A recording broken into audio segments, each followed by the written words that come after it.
Right, what I want to talk about is how can we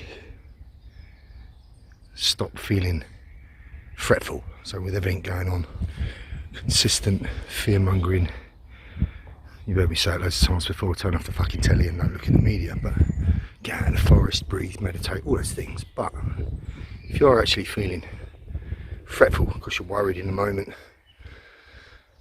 maybe someone has told you that they're sick and they think they've got this thing that's supposedly going around. Let's say that you're worried that you're next to somebody who's just had the vaccination and they're in the shedding period and that you might get sick from that. Let's say that, somebody walked past you with a mask and they smiled and now you think you might get ill. Or you're worried about someone else getting ill. Well, generally you're just fearful and worried about this shit. Well, the first thing I want to say about that is my heart goes out to you, it really does. I don't want you to feel in that state. It's not a natural state for any human being to be in a fearful fight or flight state. I'd like you to get informed and use logic and, you know, ask your instincts and ask your heart what's really going on. Bottom line is, whatever your thoughts are, I don't want you to feel that way. I want you to feel content, happy, normal homeostasis, where you should be. So what can you do if you get those periods where you just start to feel fretful? Well, what causes that is your thought pattern.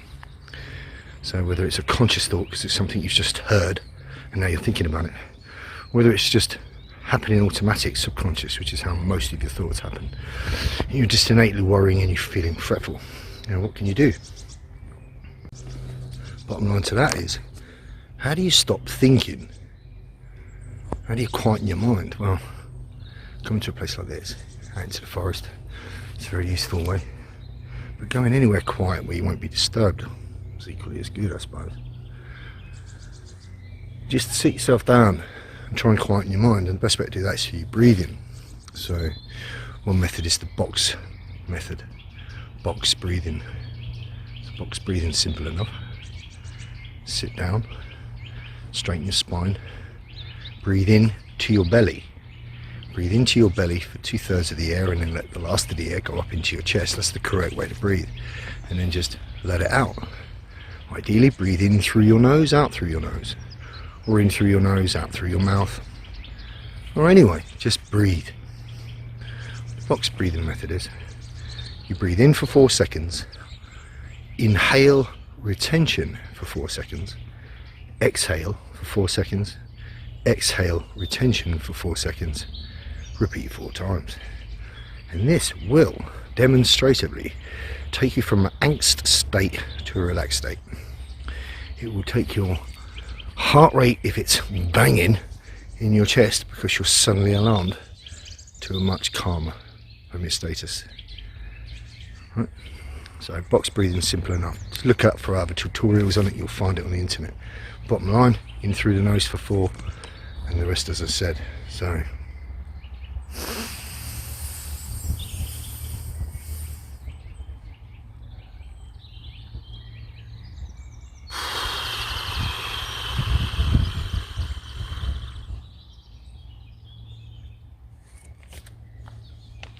now they call it box breathing. So imagine you're drawing a box on a screen.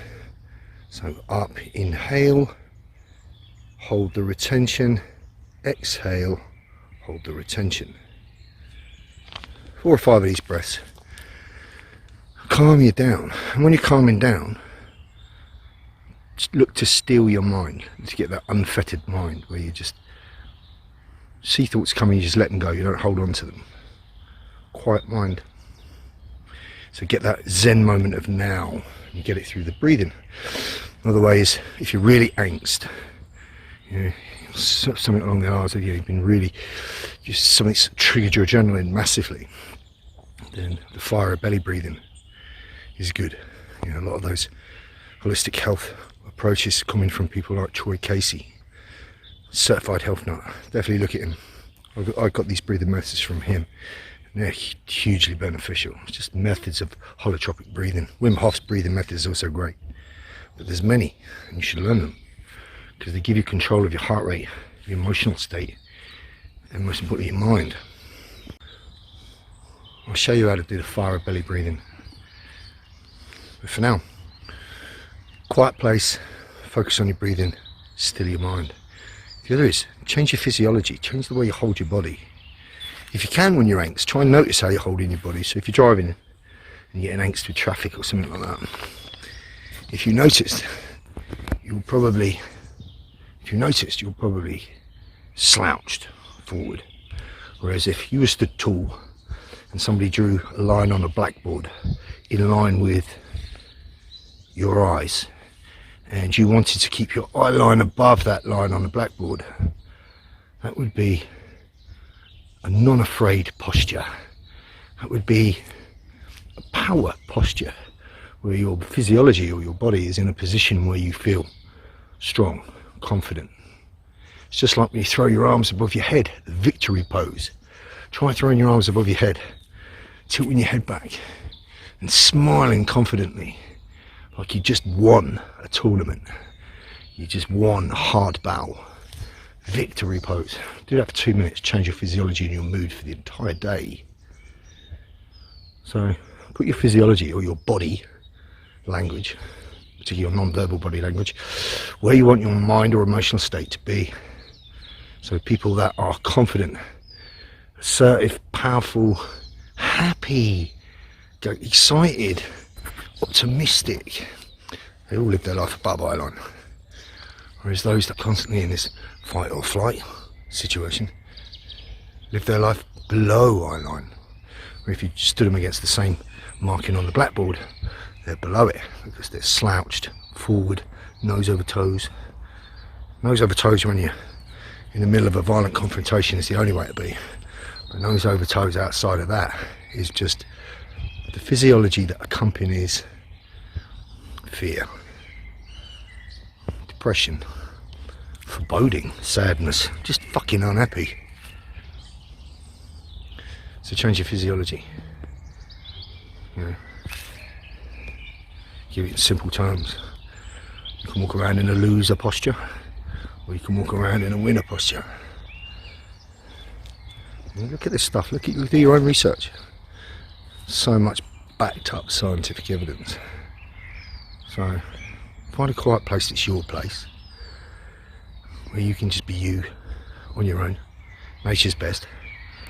Then spend some time to breathe in and getting your mind quiet.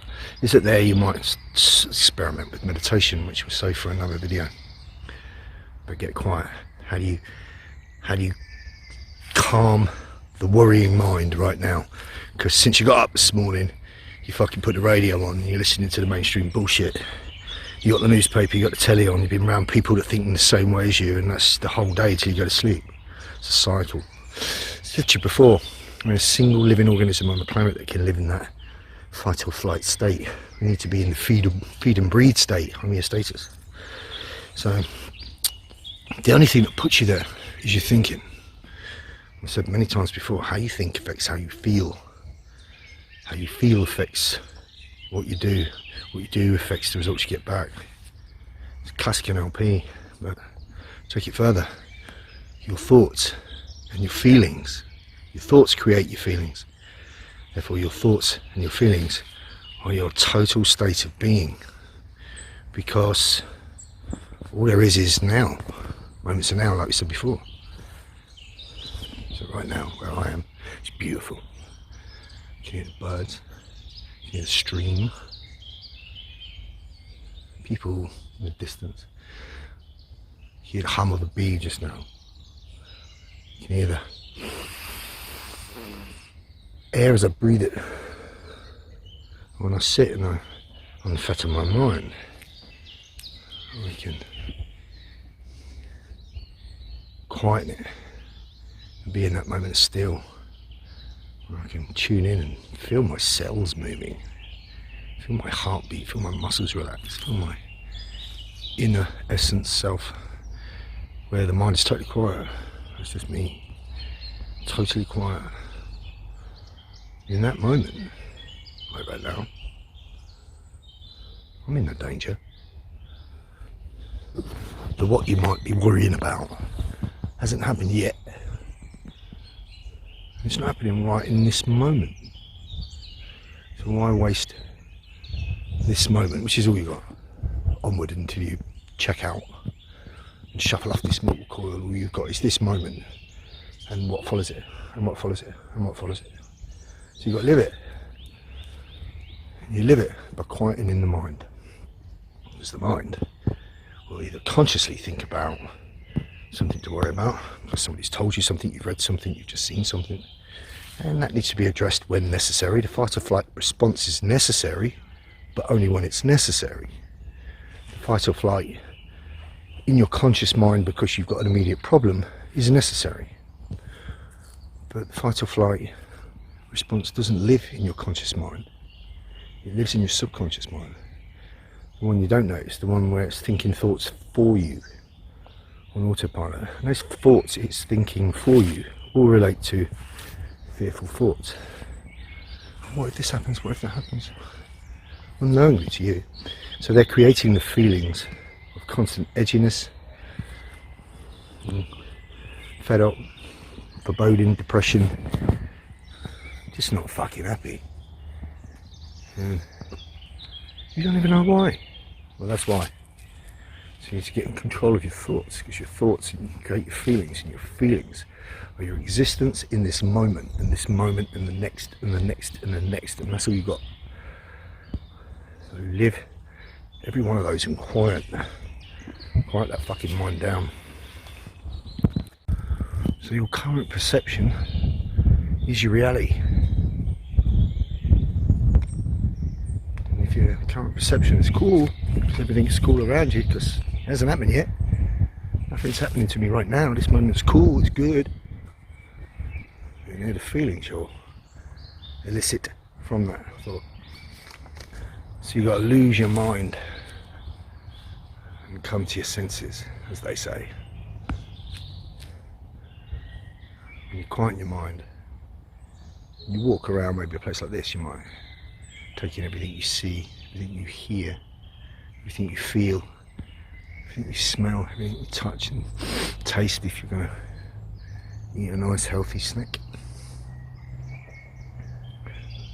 Losing the mind to come to the senses.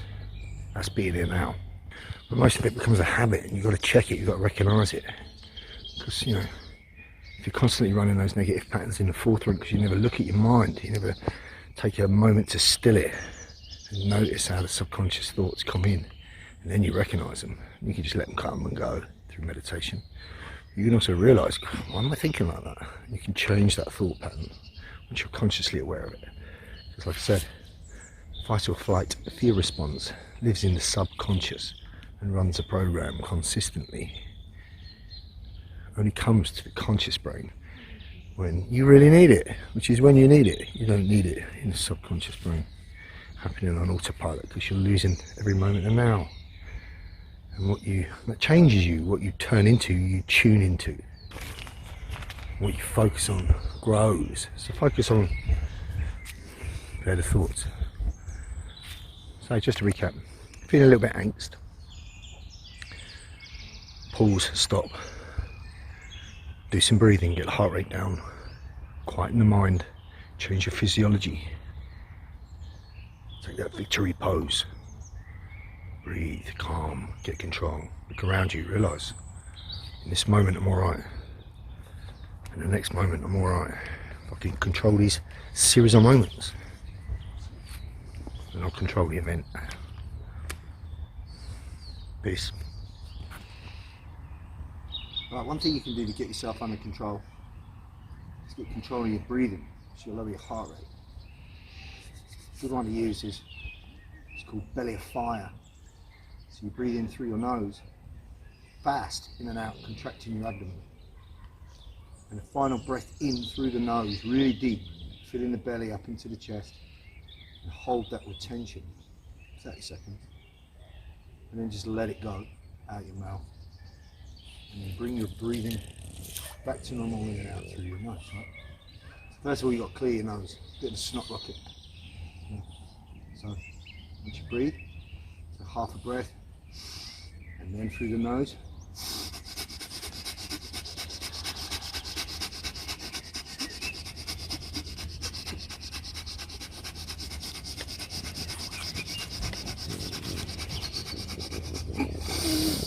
in, hold.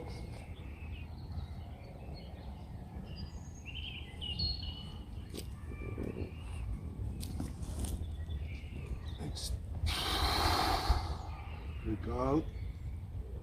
And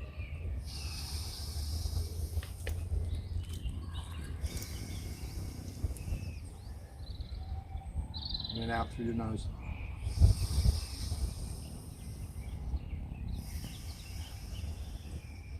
Just find that center. About 3 of those is really good. Emergency breathing. Take your heart rate right down and you're back in the moment.